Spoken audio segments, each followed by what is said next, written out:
IPL చాలా దగ్గరలోనే ఉంది. ఓవర్కి మధ్యలో మీరు ఖచ్చితంగా వినేది మ్యూచువల్ ఫండ్ సహీ హై. మనం ఇప్పుడు రెండు క్వశ్చన్స్ గురించి తెలుసుకోబోతున్నాం.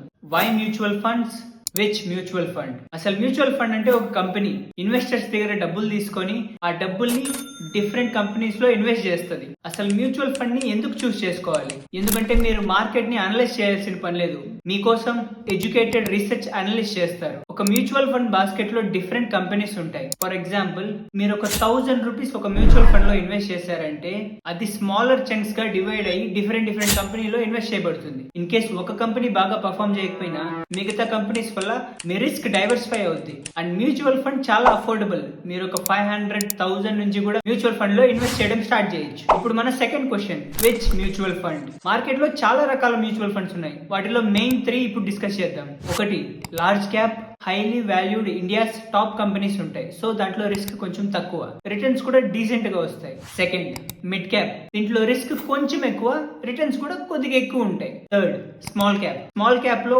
మోస్ట్లీ స్టార్ట్అప్స్ అండ్ చిన్న కంపెనీస్ ఉంటాయి. రిస్క్ ఎక్కువ, కానీ అది క్లిక్ అయితే రిటర్న్ కూడా చాలా ఎక్కువ ఉంటుంది. మీరు ఏ మ్యూచువల్ ఫండ్ లో ఇన్వెస్ట్ చేస్తారని కింద కామెంట్ చేయండి.